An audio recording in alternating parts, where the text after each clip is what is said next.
What's going on, guys? This video is about the junctioning system. I'm going to try to explain this as best as I can. I'm no expert, but hopefully what you learn here might be able to help you out on your journey. So let's get into the video. Okay, I know a lot of people have issues when it comes to junctioning. What is it? What does it do? What's the purpose of it? One, let's just get this out the way. All it is just you take magic that you acquired throughout the game and you just put it into a stack.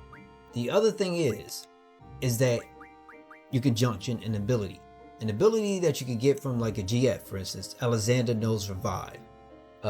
It costs a lot, but once you acquire it, you can then put it into ability. I know I have it for Squall.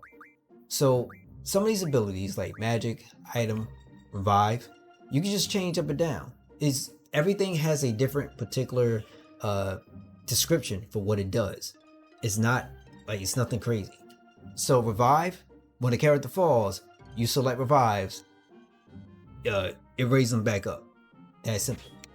The other thing you want to do is, let's say you're lacking magic. How can I go about getting magic? You get into a battle. How do I get magic from enemies? You draw. Simple. You draw. If you want to summon a GF, one of your summonings, right? Like one of your guardian spirits. Or in this game, guardian forces. GF. It's literally very, very simple. Some of them will have abilities that you acquire from learning more skills within their tree. Stat benefits like HP, 20% strength, vitality. A lot of them have different stuff. Strength bonuses. When you level up, you gain 1 point. It happens. Auto reflect. Because get in a battle, you have a reflect on you. But a lot of them do take time. That's it. That's all it requires is time. But more specifically, let's talk about your stats. Your stats. So some of the magics that you get from here. Ultima, everybody knows, is literally the strongest magic in the game. Meteor, there's full light, pain, a lot of them, even some of the smaller ones like sleep. You just want, when you draw, you want 100. You want 100. So that way when you stack them in, you get the maximum value for that particular spell, right? So some magics are more powerful in specific stacks than others, but this allows you to go ahead and play. Figure out what you want to put in, as long as you just get 100 of it, and then you just plug it wherever you feel as though it would be best, and they will let you know the value. Red is for down, and then yellow is for up. I believe yellow is for up. So let me see. What if I went to, there you go. You could change. It's entirely up to you. And all you're trying to do is get the maximum value for what you want. You can also junction your magic for, let's say, elemental defenses. So let's say water, and when you see a star, at that point you start absorbing, right? Only when you see a star that you start absorbing.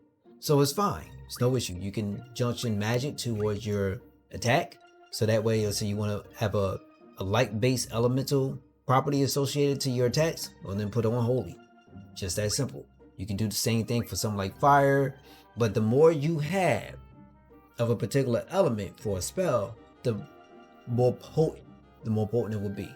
So remember, 2 ain't going to give you nothing, but chances are 100 will give you a lot. Like that's just how it works. And this over here is for specifically, let's say, everybody knows what Berserk does. Berserk, pain, paralysis, sleep. So things that you could get hit elements.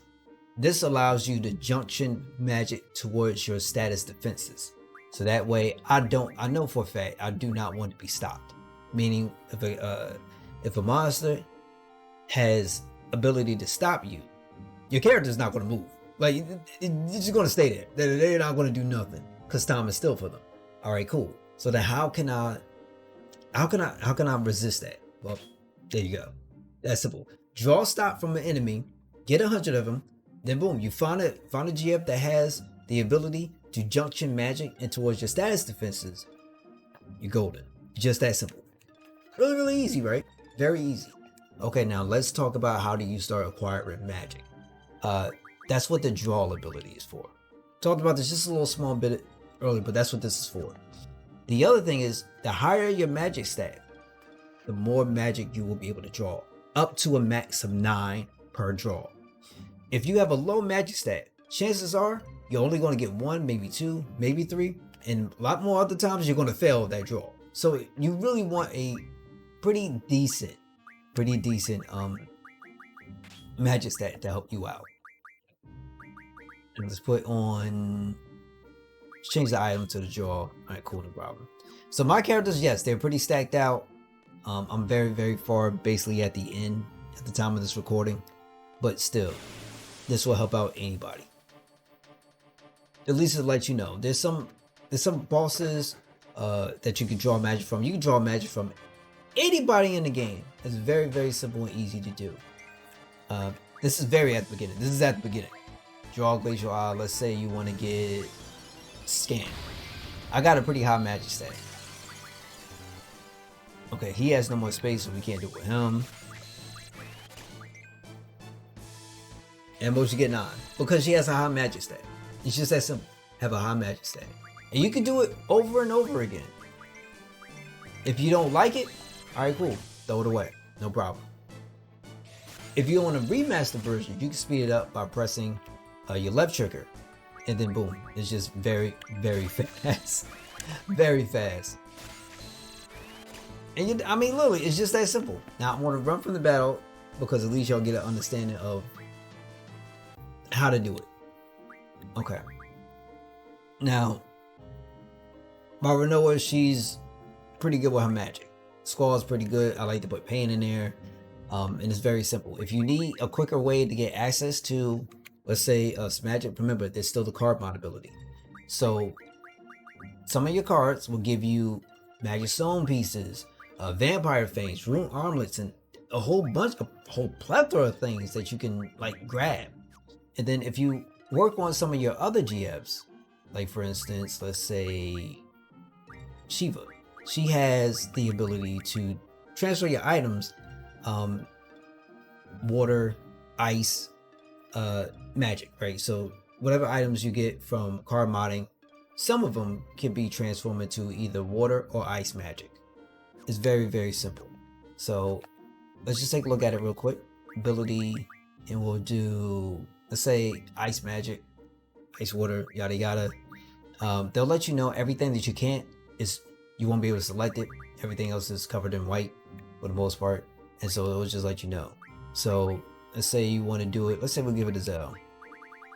Boom, you got 100. That's simple. It's literally that simple. What the conversation about talking about, can you break the game this way? Yes. Once again, yes you can, but you don't have to play it that way. It's Final Fantasy VIII is beautiful because you can play it however you want to play it. Just remember though, if you're going to draw regularly, keep your magic stat high, and don't hesitate to go in and just play around, see what happens, especially wherever you are in the game. Play around. I know early for HP, something like Karaja is really good. Something like Chura can be really good as well. Full Life is amazing, right? So that's what it is. Also, I guess the best way, another thing we could talk about is your GF. So let's say you're not really, because this will help you, right? So let's say you don't want some of your GFs to have, let's say, some magic 10. You want to forget it and want to put on something else that might allow you to learn, let's say, a stat junction that they may not have, right? You can do that. All you really need is the amnesia greens. Let's say you give it to, let's say, Quizzical, and so you got HP, Vit, Magic. So what you'll be missing here is defense, right? If you can find defense, because there are some stores, I'm not going to go all crazy about it, but you could get rid of something that you may not want and then put in something that you do want, right? So maybe it's defense, maybe it's speed, whatever it is. If you could find it, trust me, there's a whole lot of stuff here that you could find. I have a speed scroll. It could get really crazy, but it's entirely up to you on how you go about and play your game. And that's it. The junctioning system is simply explained this way. You acquire magic in your game, you acquire abilities in your game, and all you are doing is inserting them into your character so that way you can use them. That's it. Get 100 of whatever magic that you want, get 100. So you get full value. And for your abilities, make sure that your GS are learning their abilities. And then just come in, go in your abilities, and just put in whatever you need. Situations change, battles change, and it's just evolving. You might need something different, and it's fine. Very that simple. This game does not punish you at all for playing around. That's it. That's the junction system, guys. That's the end. Hopefully you found something that can help you on your adventure in Final Fantasy VIII. You can find me on Twitch TV/StrengthForever. If at any point during this video you like, hit that like and subscribe, or even leave a comment. Let me know what's going on. Mad love to y'all. I will catch y'all on the next one.